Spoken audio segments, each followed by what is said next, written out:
আমার কাছে অনেকেই জানতে চাইছো যে ইন্টারভিউ বা ডেমনস্ট্রেশন যেখানে হচ্ছে সেখানে ডেমনস্ট্রেশনটা কিভাবে দেব, কোন টপিকগুলো চয়েস করব, যে টপিকগুলো আমাকে আসলে আমার ডেমোটাকে 10-এ 10 এনে দেওয়ার একটা চান্স থাকে। অর্থাৎ আমি কবিতা চয়েস করব, নাকি ব্যাকরণ চয়েস করব, নাকি প্রবন্ধ চয়েস করব, নাকি কোনো একটা গল্প চয়েস করব। এইরকম অনেকেই আমার কাছে ফোন মেসেজ বা কমেন্টও করছো যে ডেমনস্ট্রেশনে আমি আসলে কোনটা চয়েস করব। এক নাম্বার, ডেমনস্ট্রেশন কি পদ্ধতিতে হচ্ছে বা আমি কিভাবে আমার ডেমনস্ট্রেশনে 100% মার্কস নিয়ে আসার চেষ্টা করব, সেই বিষয়টা সম্পর্কে তোমাদের ধারণা দেওয়ার জন্য। দেখো, ব্যক্তিগতভাবে আমার যেটা মনে হয়েছে, আমি বেশ কিছু প্রাইমারি যখন ইন্টারভিউ হয়েছিল এর আগে, ওই 2021-22-এর সময়টাতে, সেই সময় প্রাইমারির ইন্টারভিউর সময় আমি বেশ কয়েকজনকে আমার পদ্ধতি কিছু বা আমার কিছু স্ট্র্যাটেজি তাদেরকে বলে দিয়েছিলাম এবং তারা আজকে সফলও হয়েছে। তারা বেশ কয়েকজন হয়তো যারা এই ইউটিউব ভিডিও দেখছো তারা কমেন্ট করবে যে তাদের সাথে যখন আমি শেয়ার করেছিলাম তখন কি ধরনের আইডিয়া ছিল। দেখো, যারা এসএলএসটি বাংলা বিষয়ের ইন্টারভিউ দিতে যাবে তাদের কাছে আগে ডেমনস্ট্রেশনের পদ্ধতিটা কিভাবে হয় সেটা আগে তোমাদের জানা দরকার। তারপরে আমি আসবো যে কবিতা দেবে নাকি গল্প মানে ডেমো দেবে নাকি ব্যাকরণ থেকে ডেমো দেবে। দেখো, ইন্টারভিউ বা ডেমনস্ট্রেশন এটা দুটো জায়গার উপর কিন্তু ডিপেন্ড করে। একটা হচ্ছে তোমার সময়কালের উপর ডিপেন্ড করে যে তুমি যে সময় কোন সময়ে তুমি ইন্টারভিউ দেবে তার উপরে। আর একটা ডিপেন্ড করে যে তোমার প্রস্তুতি কতখানি আছে এটার উপরে।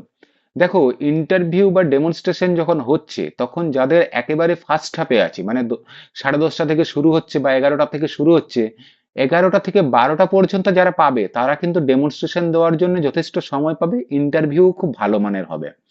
কিন্তু যখনই 12টা 12:30 ক্রস করে যাবে এবং সেকেন্ড হাফের ক্যান্ডিডেটরা ওয়েট করবে, স্বাভাবিকভাবেই তখন কিন্তু যে সমস্ত ইন্টারভিউয়াররা ইন্টারভিউ নিচ্ছেন তাদের কিন্তু তাড়াহুড়ো পড়ে যায়।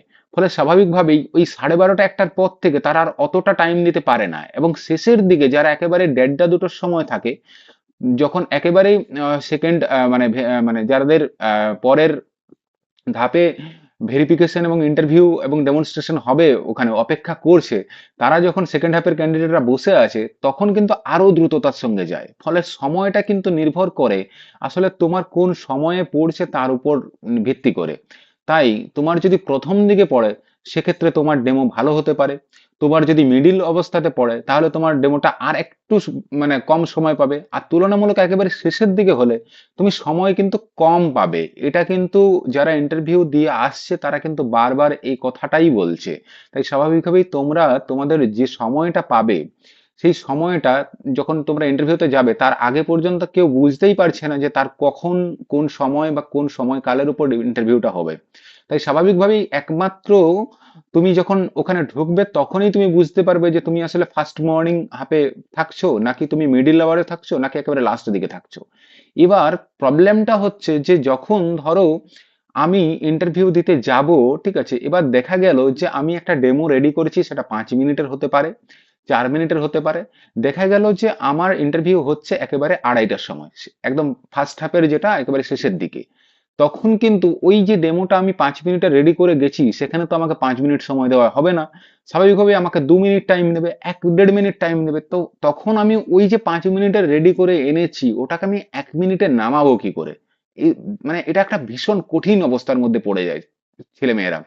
স্বাভাবিকভাবেই তখন তোমাদেরকে কিন্তু কিছু না কিছু একটা মাস্টার প্ল্যান তৈরি করতে হবে, যে প্ল্যানটা তোমাকে কিন্তু ওই ইন্টারভিউ কক্ষটা থেকে তোমাকে একটা 100% মার্কস দেওয়ার একটা পদ্ধতি রাখতে পারে।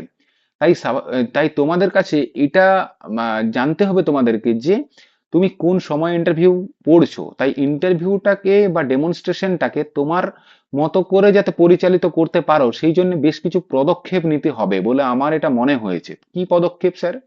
না, দেখো, পদক্ষেপটা হচ্ছে যে আমি একটা ডেমো রেডি করেছি, ঠিক আছে, ডেমো রেডি করেছি, ডেমোটা আমার হয়তো 5 মিনিট আছে। এবার দেখা গেছে যে আমাকে 5 মিনিট সময় যদি দেয় অতি উত্তম, 5 মিনিটটাকে আমি 7 মিনিট যদি আমাকে সময় দেয়, 10 মিনিটও সময় দিচ্ছে ডেমোতে, এটাও প্রমাণিত। অনেকেই ডেমো দিয়ে আসার পরে বলেছে যে তাদের 10 মিনিট করে ডেমো হয়েছে, এটা ঘটেছে এই ঘটনা।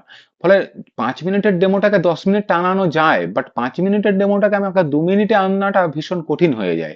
তাই যখন তুমি দেখবে যে শেষের দিকে যখন তুমি ডেমো দিতে ঢুকছো, তখন তোমার মাথার ভিতরে তুমি একটা প্রি প্ল্যানিং করে নাও যে আমি এই অংশটুকু বলবো আর এই অংশটুকু বাদ দেব। এটা যতক্ষণ না তুমি করতে পারবে ততক্ষণ পর্যন্ত তুমি কিন্তু ডেমনস্ট্রেশন ভালোভাবে দিতে পারবে না। তুমি কি করবে না, তুমি ওইখানে টেনশনে পড়ে যাবে প্রচুর পরিমাণে। টেনশন হওয়ার জন্য তুমি ইন্টারভিউ কক্ষ থেকে বেরিয়ে আসার পর তুমি স্যাটিসফাইডই হবে না যে আমার ডেমো ভালো হয়েছে কি খারাপ হয়েছে। ফলে তোমার মধ্যে একটা পাজেলড অবস্থাতে তুমি থাকবে। তাই আমি বলবো যে তোমরা যে সময়ে ইন্টারভিউটা মানে তোমরা বাড়িতে রেডি করেছো ঠিক আছে, এবার যখন যে সময়ের উপর ইন্টারভিউটা ওখানে পড়বে, মানে যেখানে তোমরা যাবে ডেমনস্ট্রেশন দিতে, তখন তোমাদের মাথার ভিতরে কিন্তু একটা প্রি প্ল্যানিং করে নেবে যে আমি তাহলে এই অংশটুকু বলবো বা এতটুকু বলবো, ঠিক আছে, আমি কাটছাট এতটুকু করবো যাতে করে আমি আমার ডেমোটাতে যতটা স্কিল আছে সেই স্কিলটাকে দেখাতে পারি। ঠিক আছে, স্কিলটা কি কি না, অনেকেই অনেক ভিডিওতে কেউ বলছে লেকচার মেথড বলতে হবে, কেউ বলছে নানা রকমের প্রোটোকলের কথা বলতে হবে, কেউ বলছে বোর্ড ওয়ার্ক করতে হবে, কেউ বলছে নানা রকম লিখতে হবে। এত কিছু করার কোনো দরকার নেই। তোমরা শুধুমাত্র এইটুকু মাথায় রেখো যে ওখানে এক দু লাইনে জাস্ট ভূমিকাটা করার পরে তোমরা যেটা করবে সেটা হচ্ছে সরাসরি আজকের পাঠ বলে ওখানে বিষয়, তারিখ, এগুলো সব লেখা আছে। তোমাকে আজকের পাঠ লিখে তোমাকে সরাসরি বিষয়ে ঢুকে যেতে হবে। তুমি তোমার মতো করে যতটুকু বলতে পারবে সেইটুকু সময়ের মধ্যে যদি তোমার বোর্ড ওয়ার্কের অংশ থাকে তাহলে তুমি বোর্ড ওয়ার্ক করবে। বোর্ড ওয়ার্ক অর্থাৎ আজকের পাঠ যখন তুমি লিখছো তার নিচে তো অবশ্যই লিখছো যে কোন কবির লেখা বা কার লেখা, এটা তো লিখছো। যাদের বাংলা সাবজেক্ট, যাদের অন্য সাবজেক্ট তারা তো স্বাভাবিকভাবে অত কিছু লেখার প্রয়োজন নেই। যদি বোর্ড ওয়ার্ক করার সুযোগ পাও তাতে তোমার ক্ষেত্রে অনেকটা বেশি ফ্রুটফুল হবে, করবে ভালোভাবে। ফলে ভয় পাওয়ার এটা কিছু নেই যে তোমাকে 2 মিনিট তোমার ডেমো হয়েছে তাতে তোমাকে মার্কস কম দিচ্ছে। আবার এমনও এটাও ভয় পাওয়ার কিছু নেই যে কাউকে মানে 10 মিনিট ডেমো নিয়েছে তার মানে তাকে বেশি নম্বর দিচ্ছে। এটা এইভাবে কিন্তু ডেমনস্ট্রেশন বা ইন্টারভিউ রেডি হয় না। বুঝে গেছে? তোমরা তোমাদের মতো করে প্রি প্ল্যানিং করে যাও। এবার কথা হচ্ছে যে স্যার আমি কোনটা করব, আমি কবিতা করব নাকি গল্প করব নাকি প্রবন্ধ করব, কোনটা করব? দেখো, তোমরা যদি 9-10-এর সিলেবাসটাকে তাকাও তাহলে তোমরা দেখতে পাবে যে 9-এ প্রায় অলমোস্ট 27টা টপিক আছে, আর 10-এও প্রায় 27টা টপিক আছে। তো 27 27 54টা মোটামুটি টপিক। এই 54-55টা তার মধ্যে এমন বেশ কিছু টপিক আছে যেটা খুব জটিল। আমি ধরেই নিলাম সেই টপিকগুলো হয়তো 10টা। ইন্টারভিউ দেবে কতজন? ইন্টারভিউ দেবে প্রায় ধরো একটা একটা বোর্ডে ইন্টারভিউ দেবে অন্তত 80-র কাছাকাছি বা আরো বেশি হতে পারে। মানে সর্বোচ্চ যেহেতু 9-10-এর সংখ্যাটা বেশি, ফলে স্বাভাবিকভাবেই বোর্ডের সংখ্যাও যেমন বাড়বে, ক্যান্ডিডেটের সংখ্যাও ওখানে থাকবে বেশি পরিমাণে। তাই স্বাভাবিকভাবেই ধরে নিতে পারো যে 80 থেকে 100, তার বেশি নয়। এখন ওই 40টা টপিক যেটা আজ থাকলো হাতের পাঁচ পড়ে, এই টপিকগুলোর মধ্যে বেশ কিছু জন হয় ব্যাকরণ দেবে, নয় কবিতা দেবে, নয় গল্প দেবে, নয় প্রবন্ধ দেবে। এবার তোমাকে চয়েস করতে হবে যে আসলে যারা ডেমনস্ট্রেশন দেবে তাদেরকে এটা ভাবতে হবে যে আসলে কোন টপিকটাকে বেশি জন মানুষ কিন্তু নেবে না, মানে সহজে ওটাকে করার চেষ্টা করবে না। এই ধরনের কিছু টপিক চেষ্টা করো। তার কারণ তুমি যখন ডেমো দেবে তার আগে অলরেডি হয়তো কেউ একজন অসুখী একজন ডেমো দিয়েছে, তারও আগে কেউ হয়তো একজন অসুখী একজন ডেমো দিয়েছে, তুমিও দিলে অসুখী একজন ডেমো। এখন দেখা গেছে তাদের মার্কস মানে তাদের পড়ানোর ধরন অনুযায়ী কিন্তু তোমার ক্ষেত্রে মার্কসটা পড়বে। ফলে তুমি বুঝতেই পারছো যে তোমার অবস্থানটা কি হতে পারে। আইদার তুমি যদি ভালো ইন্টারভিউ মানে ডেমনস্ট্রেশন দাও তাহলে তুমি সেক্ষেত্রে বেশি নম্বর পাবে, অবশ্যই পাবে। কিন্তু স্বাভাবিকভাবেই তারা না বিব্রত বোধ করছে। আমি বেশ কিছু জন যারা ইন্টারভিউ নিচ্ছে বা যারা ইন্টারভিউ দিয়ে এসেছে তাদের সাথে কথা বলে এটা বুঝেছি যে যারা ইন্টারভিউ নিচ্ছে তারা সকাল 10:30 11টার সময় ওখানে ঢুকছে, বেরোচ্ছে প্রায় 4:30 5টার সময়। ফলে তারাও না ভীষণভাবে একটা বিব্রত অবস্থার মধ্যে থাকছে। এত ছেলের ইন্টারভিউ নেওয়া, তাদের মন মানসিকতা একইভাবে মানে একই ফ্লোতে থাকছে না কিন্তু। এই ফ্লোটা যখনই কমে যাচ্ছে তখনই কিন্তু তাদের ওই হয়তো কেউ কাউকে বলছে যে আচ্ছা তুমি তো বাংলা পড়েছো, তুমি একটু অন্য সাবজেক্ট একটু পড়িয়ে দেখাও তো, অন্য কিছু পড়াও তো। এইরকম তারা অনেক সময় শুনতে চাইছে।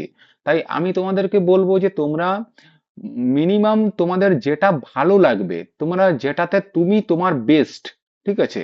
আমাকে যদি বলো যে তুমি একটা কবিতা ডেমো দাও, সেক্ষেত্রে আমি বলবো যে আমি কবিতা পড়াতেই যদি স্বচ্ছন্দ বোধ করি আমি কবিতার উপরেই ডেমো দেবো, ঠিক আছে। সেটা কিন্তু বাকি 10জন ডেমো দেবে আর আমিও ডেমো দেবো, এই 10জনের সঙ্গে কিন্তু আমার একটা পার্থক্য আলাদা লেভেলে তৈরি হবে, আমি এটা জানি। জেনে বুঝেই ডেমোটা দেবো। হ্যাঁ, তার কারণ আমার এটা পরিষ্কার মনে আছে 11-12-এ একটি দাদা ইন্টারভিউ দিয়েছিল। সে নুন কবিতা পড়িয়েছিল এবং ওর পরপর 4-5 জন নুন কবিতা পড়িয়েছে, ওকে বলেছিল যে নুন ছাড়া আর অন্য কোনো কবিতা পেলে না, তখন তারপরেও বলেছিল আচ্ছা ঠিক আছে তুমি নুনেই পড়াও। যখন ও পড়ায় ওই কবিতাটা এবং পড়ানোর পরে ওকে যখন ওই অ্যাটমসফিয়ারটা কবিতার মতো থাকে এবং তারা যখন ওই ইন্টারভিউয়ার যারা নিচ্ছিলেন তারা বলে যে দুর্দান্ত পড়িয়েছো। এই যে দুর্দান্ত পড়িয়েছি কমেন্টটা যখন ক্লাসরুমের ভিতরে কেউ বলছে, তখন এইটুকু বুঝে নিতে হবে যে বাকিদের থেকে কিন্তু এর ডেমোটা অনেক বেটার হয়েছে। এইটা কিন্তু নির্ভর করে যে আসলে তুমি কোন বিষয়টার উপর ডেমো দিচ্ছ। তাই কবিতা সবাই দিচ্ছে, সবাই করছে, এটার থেকেও বড় জিনিস হচ্ছে তুমি কোথায় স্বচ্ছন্দ বোধ করো সেটার উপর কিন্তু ডিপেন্ড করো। বোঝা গেছে? দ্বিতীয় নাম্বার আসি যে দেখো, ব্যাকরণ দেবে নাকি গল্প কবিতা দেবে? আমার ব্যক্তিগতভাবে মনে হয় যারা ব্যাকরণ খুব ভালো বোঝো, সত্যি কথা বলতে ভীষণ ভালোবাসো যারা ব্যাকরণটাকে, তারা ব্যাকরণের ওপরেই দাও। তার কারণ ব্যাকরণ এমন একটা টপিক, যে টপিকটা কিন্তু সবার সঙ্গে কমন হবে না, এক নাম্বার। দ্বিতীয় কথা হচ্ছে যে তুমি যদি ব্যাকরণের প্রশ্নপত্র ভালো মতো করে পড়ে যাও, তাহলে কিন্তু তোমাকে ব্যাকরণ থেকেই প্রশ্ন করবে, স্বাভাবিকভাবে করার সম্ভাবনা অনেক বেশি। তুমি যদি উত্তর দিতে পারো তাহলে সেক্ষেত্রে তোমারই প্লাস পয়েন্ট। এইটা কিন্তু ব্যাকরণ যারা ডেমো দেবে তাদের পক্ষে সুবিধা, কিন্তু যারা ব্যাকরণ মোটামুটি জানো তাদের কিন্তু ব্যাকরণ দিতে যাওয়াটা আমার মতে বলবে যে অসুবিধা আছে। তার কারণ ধরো, ব্যাকরণের এমন এমন কিছু জায়গা আছে, তুমি ডেমো দিচ্ছ কোনো কারণবশত, হয়তো ধ্বনি পরিবর্তন, তোমাকে এমন একটা ধ্বনি পরিবর্তন জিজ্ঞেস করলো যে ধ্বনি পরিবর্তনটা তোমার জানা নেই, হতেই পারে। এবার তুমি তোমাকে যখন জিজ্ঞেস করবে যে তুমি এটা জানো, তুমি হয়তো বলবে আমার জানা নেই, সেটা হয়তো ইন্টারভিউয়ার তারা তার মতো করে নেবে। কিন্তু তুমি ধ্বনি পরিবর্তন পড়াচ্ছ বা তুমি যখন উত্তরটা দিতে না পারবে, তখন তোমার ভিতরে একটা গিল্টি ফিল হবে, তুমি একটা অপরাধ বোধ তোমার ভিতরে গ্রাস করবে ওই ইন্টারভিউ রুমেই। এবং ওইটা যখন তোমাকে ঘিরে ধরবে, তখন বাকি প্রশ্নের উত্তরগুলো তুমি আর ততটা ভালোভাবে দিতে পারবে না, তোমার ভিতরে একটা টেনশন কাজ করবে। ইন্টারভিউ রুম আর ওই যারা তোমার কি বলে মক ইন্টারভিউ নিচ্ছে, এই দুটো জায়গা কিন্তু আকাশ পাতাল পার্থক্য, ঠিক আছে? অনেক পার্থক্য। স্বাভাবিকভাবেই মক ইন্টারভিউ দিয়ে বা মক টেস্ট দিয়ে পরে যেমন পরীক্ষায় পাস করাটা খুব একটা সুবিধা হয় না, ঠিক আছে? আসলে মক টেস্ট দিয়ে পরে তুমি তোমার নিজেকে বিচার করতে পারো, ঠিক সেভাবেই কিন্তু মক ডেমো দিয়ে পরেও তুমি কিন্তু নিজেকে বিচার করতে পারবে, এটুকুই যা, ঠিক আছে? বাট ইন্টারভিউ বা ডেমনস্ট্রেশন রুম সেটা আলাদাই লেভেলের, ফলে সেটার জন্য তোমাকে তৈরি হতে হবে। যে কারণের জন্য আমি বলবো যে তোমরা যেটাতে প্র্যাকটিক্যালি খুব ভালোবাসো সেটা পড়ে যাও। যারা কবিতার উপর ডেমো দেবে তারা কবি সম্পর্কে, কবিতার আশেপাশের সম্পর্কে, বা কবি যে সময়ের উপর কবিতা লিখছে সেই সময়টা সম্পর্কে, এগুলো নিয়ে জেনে যাও। যারা গল্পের উপর দিতে চাইছো, ঠিক একইভাবে লেখক কখন লিখছেন গল্পটা, কেন লিখছেন, গল্পটার মূল বৈশিষ্ট্য কি, গল্পটাকে ডিফারেন্ট লেভেলে পড়বে কি করে, এই ধরনের এই ধরনের কনসেপ্ট তোমরা ওখানে বলতে পারো। যারা ব্যাকরণ দেবে তারা স্বাভাবিকভাবেই ব্যাকরণের দিকটাতে তোমরা ভালো মতো ভাবে পড়ে যাও। তার কারণ আমি ইন্টারভিউতে যারা গেছে তাদের কাছ থেকে কিন্তু শুনেছি এরকম যে ব্যাকরণ থেকে এরকম অনেক কিছু প্রশ্ন করেছে যে প্রশ্নটা কিন্তু সরাসরি উত্তর দিতে পারিনি, ঠিক আছে? হয়তো একটু ঘুরিয়ে উত্তরটা দিয়েছি, অ্যাপ্রোপ্রিয়েট উত্তরটা দিতে পারিনি, এরকম ঘটনা ঘটেছে। কিন্তু সেই ঘটনাটাই যে সর্বৈব সত্য বা সেই ঘটনাটাই যে তাকে চাকরি পাওয়ার ক্ষেত্রে একটা মানে বিরাট মানদণ্ডই দাঁড়িয়েছে, এমনটা নয়। তোমরা যারা ব্যাকরণ ভালোবাসো তারা ব্যাকরণ অবশ্যই দিতে পারো, ঠিক আছে? মিনিমাম তোমরা মোটামুটি, আমার যেটা ধারণা সেটা হচ্ছে যে যেহেতু ইন্টারভিউ নবম দশমের ইন্টারভিউর ক্ষেত্রে অনেকেই একই টপিক দেবে, তোমাদেরকে কিন্তু ইন্টারভিউ কক্ষতে বলতেই পারে যে তুমি কিন্তু অন্য একটা ডেমো দাও। তাই তোমরা কি করবে, স্বাভাবিকভাবে আমার যেটা ধারণা সেটা হচ্ছে একটা গল্প, একটা কবিতা, একটা ব্যাকরণের দিক থেকে ডেমো রেডি করে যাও। তার কারণ হচ্ছে যদি কোনো কারণবশত তারা অন্য কিছু শুনতে চায় তোমার কাছ থেকে, তখন কিন্তু সমস্যায় পড়ে যেতে পারো, ঠিক আছে? যেটা সম্প্রতি ম্যাথের যখন ইন্টারভিউ হচ্ছে, যাদের আজকেই ম্যাথমেটিক্স এর ইন্টারভিউ চলছে, আজকে ছিল না, সরি, গতকাল ছিল বা আগামীকালও আছে, ম্যাথমেটিক্স এর ইন্টারভিউতে কিন্তু এই ধরনের প্রশ্ন হয়েছে যে তুমি আহ এগুলোর বাইরে অন্য কিছু পড়াতে পারবে, ঠিক আছে? বা স্পেসিফিক বলে দিচ্ছে যে এই টপিকটা পড়াতে পারবে।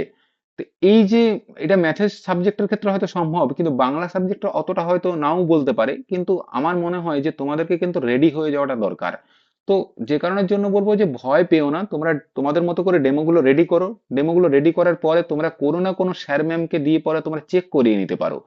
এতে করে বা তোমরা নিজেরাই ভিডিও ক্যামেরা করে পরে তোমরা দেখতে পারো যে তোমরা কিভাবে ডেমো দিচ্ছ। এতে করে তোমার কি হবে না, তুমি একটা কথা বলার স্বাচ্ছন্দ্য স্বাচ্ছন্দ্য বোধ করবে এবং তোমার হয়তো ভয়টা কিছুটা হলেও হয়তো কমতে পারে। বাট একেবারেই কমে যাবে এমনটা নয়, তার কারণ ইন্টারভিউ রুম সেটা বরাবরই একটা আলাদা জিনিস, ওটার সঙ্গে কোনো কিছুরই তুলনা করা যায় না। ওটা একটা অরিজিনাল মানে মেথড পদ্ধতি ওখানটার মধ্যে ঘটছে, ঠিক আছে? ওটা থেকে যারা এক্সপিরিয়েন্স নিয়ে এসেছে তারা তাদের লাইফে বিভিন্নভাবে সমৃদ্ধ হয়েছে। তোমরাও ভালো করে দাও ডেমোটা এবং ইন্টারভিউটা, যাতে করে তোমরা নিজেরা তোমাদের নিজেদের চাকরিটাকে সুনিশ্চিত করতে পারো। প্রত্যেকে ভালো থেকো।